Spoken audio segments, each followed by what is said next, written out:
All right, guys. Today's guest is a storyteller, best-selling author, global public speaker, award-winning documentary filmmaker, and is one out of only 36 people that have ever tried to take their own life by jumping off the Golden Gate Bridge that has lived to tell the story.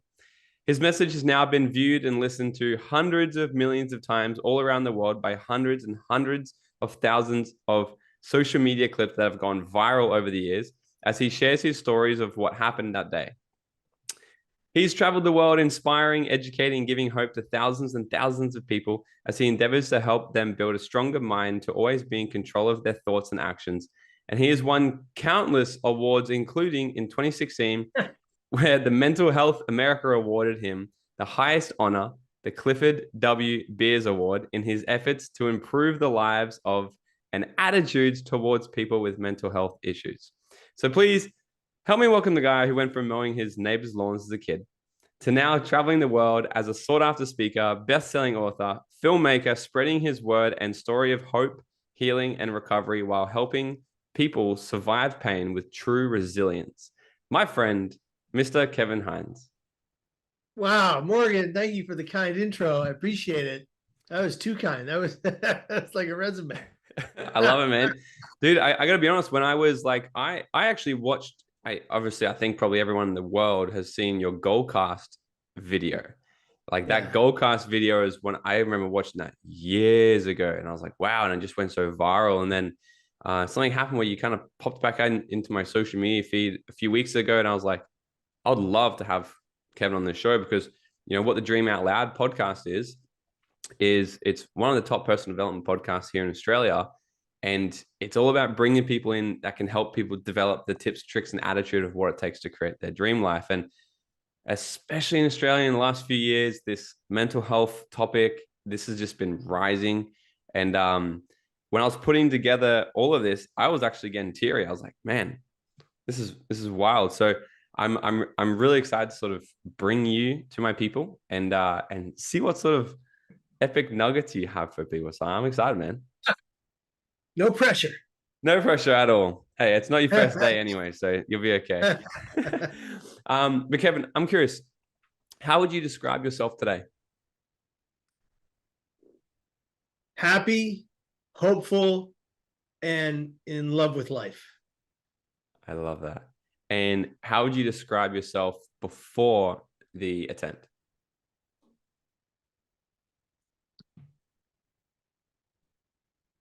Shrouded by darkness. Shrouded by darkness. And living only inside pain.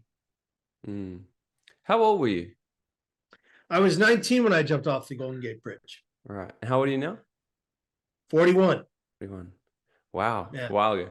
Yeah. So for the people who haven't seen your videos and stuff, talk to us like so you're 19 years old. How long was this a thing that you were just one day woke up and thought this is what you want to do today? Or is this something that was going through your head for a long time? Or how long was this kind of an idea? Well, just so you're aware, I never wanted to do it. Right. I believed I had to. I believed I had no other course of action but to die by my two hands from lethal emotional pain. And I think that's an important distinction to make with people who die by suicide, is that they don't want to die. They want to stop the ever-present pain.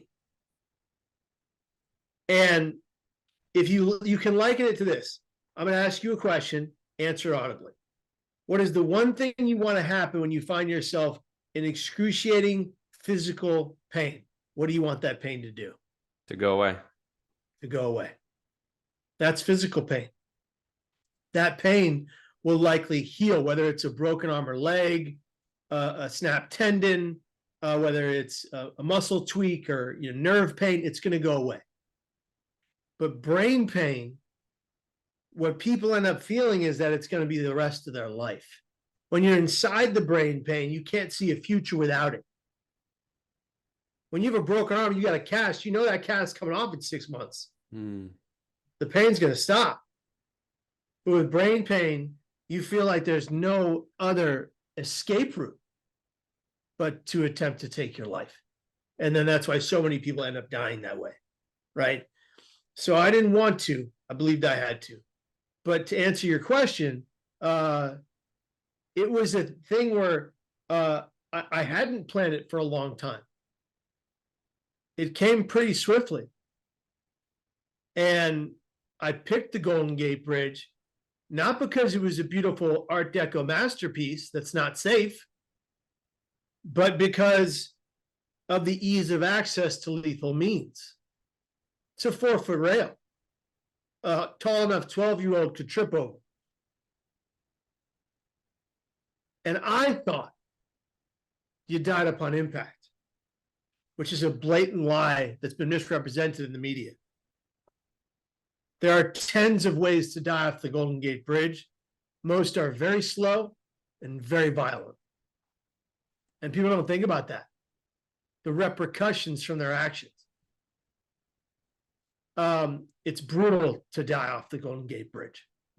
Absolutely brutal. I survived for a myriad of reasons. I call them my 3 miracles. A woman driving by in a red car at the moment of my attempt saw me go over, called her friend in the United States Coast Guard, who happened to be manning the waters of the bridge at that moment. Second, in the water before the Coast Guard boat arrived, I was drowning. I kept going down. I couldn't get to the surface. Something began to circle beneath me, bumping me up. I thought it was a shark. I was freaking out, but it turned out to be a sea lion. I've heard that is the most craziest thing. So it sounds crazy, but I'll tell you, all around the world since the dawn of human existence, animals have saved humans' lives in all kinds of situations. There was a situation in Africa where a cheetah saved a newborn. There was a situation there's been situations all over the world where dolphins have saved humans from sharks. There's even situations where like a wolf saved a child at one point. Like there's dogs saving human beings all around the world since the dawn of human existence, because animals have emotions too. And that emotional factor, and especially if it's like a maternal animal, an animal that has infants or not children, but babies. They tend to be motherly to the human being in trouble. It's incredible. Discovery, I think, did a show about it that I was on. It's incredible. The sea lion came to my aid, kept me afloat until the Coast Guard boat arrived behind me, and then it took off. That creature didn't even speak my language and saved my life. And then the Coast Guard, it was incredible. These wonderful officers got me onto a flatboard, into a neck brace. They strapped me in head to toe, and they got me to the ambulance, and the ambulance got me to the hospital. And here's number 3. One of the foremost back surgeons, Dr. Jonathan Levin, who was not supposed to be there at that hour, stayed to do my surgery, the first and only of its particular kind, where he saved my back and my ability to stand, walk, and run, all because he stayed to help me out. I since reunited with him this year, and it was the first time we'd seen each other in 22 years. It was incredible. Wow. Beautiful human being. Can you share with us, I'm sure you've shared it a million times, so of course you don't have to if you don't want to, but would you mind sharing with us, like, how did the day actually play out? And because what was also not convenient, I don't know the right word to use, you were 19. I tried to take my own life at 19 as well. So I'd love to actually get in, just for the people who haven't heard your story, I'd love to sort of unpack what you think behind the reasons why younger people, and it's like when we look, it's like younger and younger people these days are trying to take their own life. But can you share your story? Like how did the day play out? Well, I woke up that day. Well, first of all, I went the night before, I wrote my note. The morning of, I entered my father's room. He was sleeping. I woke him, I startled him awake. And I told him I loved him. And he said, Kevin, what's wrong? I said, nothing's wrong today. I just want to tell you I love you. Because I thought it was the very last time. I made my way eventually out to the Golden Gate Bridge on a bus, hoping, wishing, and praying that one person would see me, see my pain, and say something kind and compassionate. Nobody did. The bus driver looked at me after everyone else got off the bus. He said, come on, kid, I gotta get off the bus. I gotta go. I walked up to him with water flowing from my eyes, and he just motioned for me to get off the bus. I walked onto the span of the Golden Gate. I paced back and forth for what had to be nearly 40 minutes, crying the whole time. Bikers, joggers, tourists, runners, police officers searching for suicidal people went by me twice. And that's important to stop there for a minute. I think that when we see someone in active lethal emotional pain, somebody who's crying profusely, we should always approach them and say, hey, you're breaking my heart. What can I do for you? What do you need right now? Can I help you? Are you okay? Is something wrong? That's all I wanted to hear that day. I would have told that person everything and begged them to save me. I wouldn't have leapt off that bridge. We forget how powerful our words can be and our actions. Sometimes it just takes a smile to change a mind. But in today's society, we live in a fractured society, a society that doesn't even ask our own friends if they're okay, let alone a perfect stranger crying on a bus stop. You could be the catalyst to saving a life if you took yourself out of your device for 2 seconds and looked around at the people in front of you or around you or next to you. And I think that's the thing that we need to change in society. It's an American thing, it's an Australian thing, it's a New Zealand thing, it's an African thing, it's everywhere. We have become addicted to our mobile devices, and we are forgetting human beings and how to be human, how to be kind. When I went to the Golden Gate Bridge,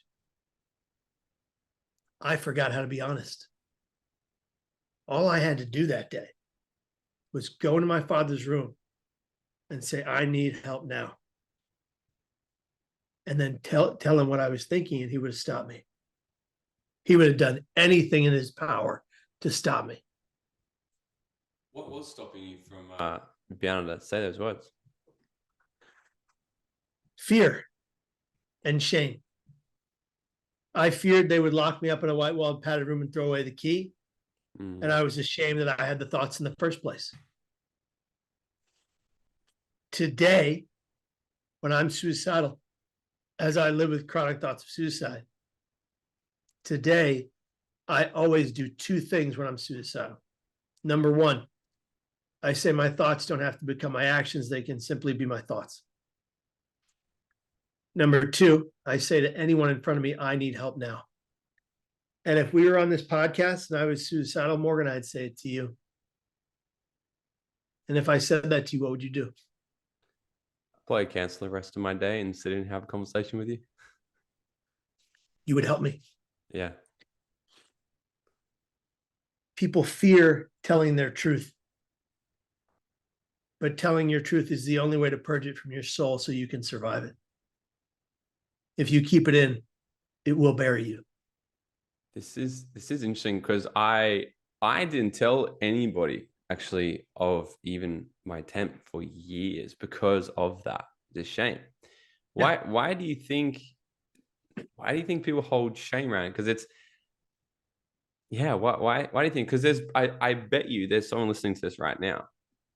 There's probably a lot of people listening to this right now that can relate heavily and are even in that place, but for some reason they feel like it's almost harder to say something than it is to not. Well, there's a lot of reasons people don't say anything. I mean, it could be like they have a bad home life and their parents already don't listen to them, or their parents are abusive or neglectful. That exists all around the world.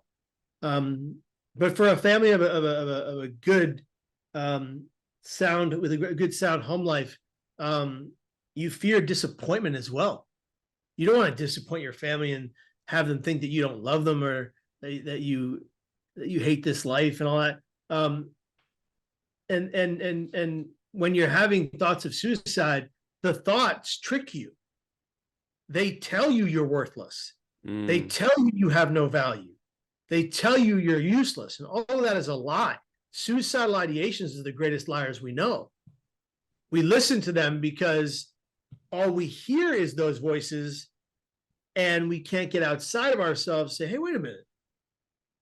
Where are the voices coming from? And are they actually telling the truth? Because I can tell you point blank, they never are. There's never been one suicidal ideation for any human being that was honest. Yeah. You have to die. No, you don't have to die. You don't have to die. I don't care if you have a prison sentence that you have to do for 30 years. You don't have to kill yourself because you're going into prison.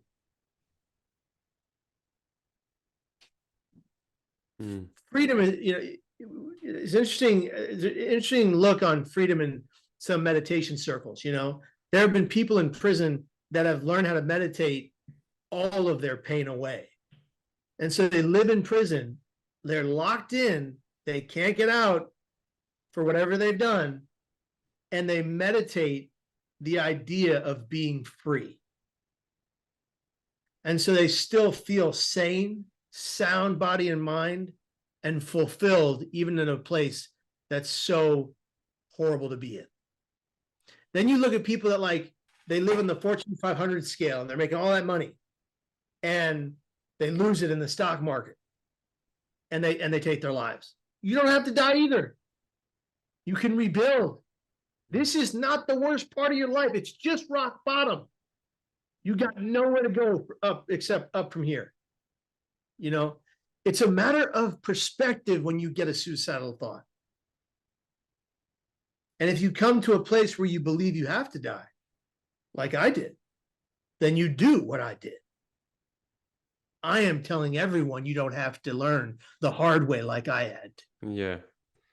Learn from me. Don't learn to do what I did. What was going through your head? So you're pacing for 40 minutes, hoping that somebody will actually say something to you to help make it easier, I guess. But then when you actually jumped, what went through your head? What if I just down and don't want to die? God, please save me. And then I hit the water. And can you remember? So what you're saying is it was instantly, as soon as you sort of went, it was an instant regret. Instantaneous regret. Yeah.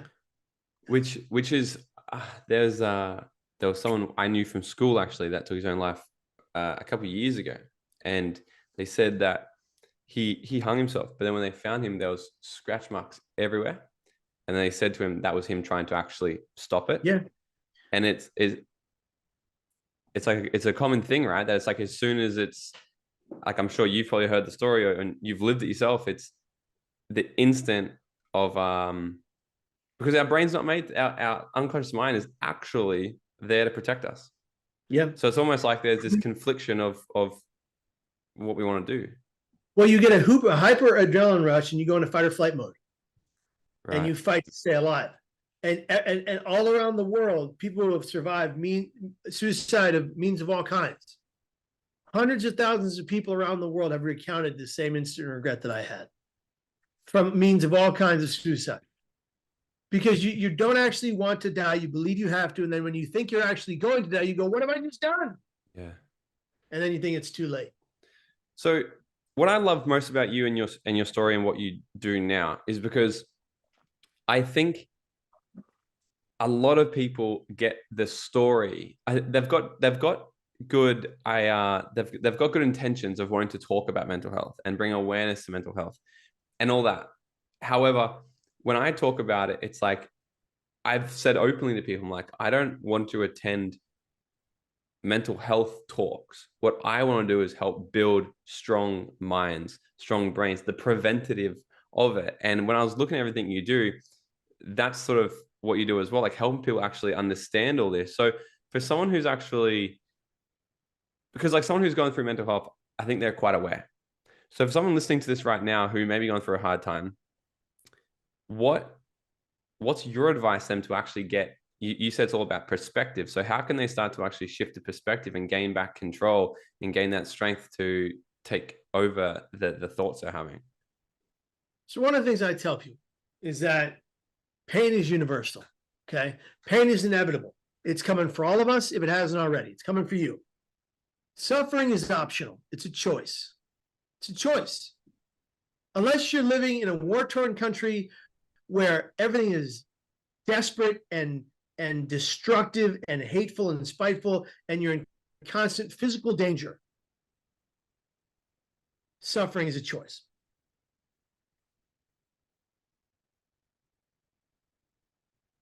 And every clinician I ever had, besides the ones I have today that agree with me, used to tell me I was suffering from bipolar, suffering from depression, suffering from mental illness, suffering from eating disorders when I was, and I live with eating disorders. I'm not ashamed to say it as a man. So they told me I was suffering. I adopted that narrative as my own. I became a sufferer. But that only made me the victim of my own story. When I realized I could fight my pain, battle my pain, live with my pain, and thrive despite of my pain, I became the hero of my journey. And even though I was born in abject poverty, living in and out of crack motels, I've never suffered a day in my life. I've been given a second chance at it, and that's a gift. Every waking moment is a gift. You have a 1 in 400 trillion chance of being birthed into this world. You have a 1 in 400 trillion chance of being birthed in this world. You are meant to be here until your natural end, never to die by your hands. The odds are already against you. So if you come across brain pain, forget this mental illness stuff. Everyone talks about it. It's our language. We all have mental health issues or mental illness. No, wait a minute. There's a negative connotation to the term mental all by itself. Let's call it what it is. It's brain pain. It's your brain health, and brain health should just be health. But when someone has brain pain, they're told to snap out of it, get over it, move on, pull themselves up by their bootstraps. They're told it's all in their head. Well, you're damn right it's in my head. That's where my brain is. The next thing is you need to watch what you consume. The food you eat every day determines your mental well-being. Your serotonin is housed in your gut. It's fed to your brain from your gut. Your gut microbiome controls it. If you're feeding your gut only processed foods, you're damaging your brain at the cellular level. If you now know not to do that to yourself, why would you? Now, that's not always easy for everyone in the world to do. There are food deserts all around the world where people who have less, who own less, who earn less, only have the opportunity to eat certain foods because that's all they can afford. I want to be very hyper aware about that for everyone listening. But that means that you hustle and you grind as hard as you can to get out of that situation to the best of your ability to create your own opportunity. In my life, I've lived in halfway homes for the mentally ill, living off of $3 a day. I know what poverty is. I've been through it. I know about eating frozen foods every day that are terrible for your gut health. I know about being 275 pounds at 5'6". I'm only saying to everyone listening and watching this what I have lived through. Yeah. You can get past any of your pain if you so believe. It's about perspective. If you change yours, you can do anything for your brain health that you want. It is up to you. What's And people say that I need therapy or medication. I go to therapy. I take medication. But there are 10s and 20s and 30s of ways to do things in your brain health that anyone can do. Like drinking chamomile tea every day can benefit your brain health immensely. That's one thing anyone can do. Exercising every day, anyone who's physically capable can do that. Those are 2 things you can do right now to benefit your brain health every day. So I'm just kind of letting you know, like, it's not all about clinical care. You know, I use clinical care to help, but if you can't avail of clinical care, you can research, educate, read everything you can about the topic of your diagnosis, and then you can survive it. Yeah. What can we do as a culture to be more aware and actually, apart from, like, you know, one of the things I say to people all the time, like, just be a good motherfucker. If everybody was just focused on actually just being a good motherfucker and being kind and just being nice to other people, because, like, you know, at one of my programs, I really just teach people, like, you never do know what anyone's gone through. So just, like, even if the crazy Karen who cuts you off and yells at you in traffic, how, like, you are the person in that moment. If you can respond and still be kind to something like that, because you got no idea what they're going through, right? Like, I think that's what's really going to change the world. But, you know, for us, like you said, you were pacing back and forwards for 40 minutes, right? Please tell us, like, what can we do as people to actually be more aware and ask better quality questions to identify if someone is really suffering, and how can we sort of help that? So let's give a concrete example. Let's say you see someone on the bus stop, at a bench in a park, or on a bridge walking, and they're alone and they're crying, and you know they're hurting.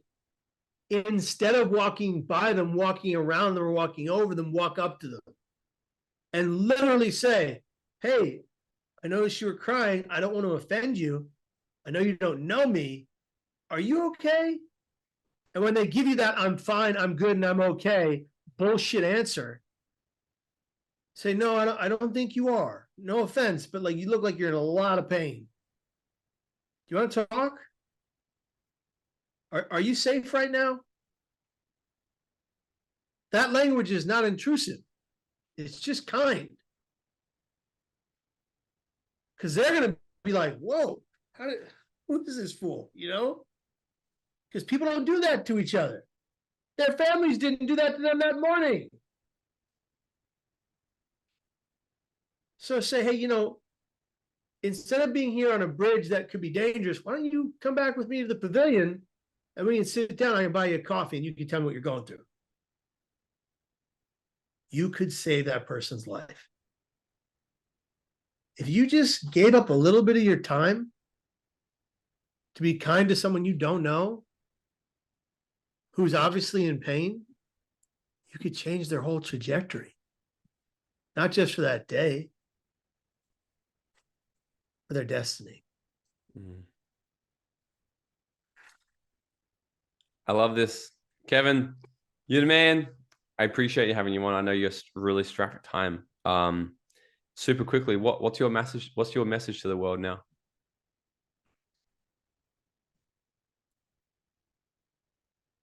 If you're at home right now, or in your car, wherever you are listening to this, and you're in a world of pain,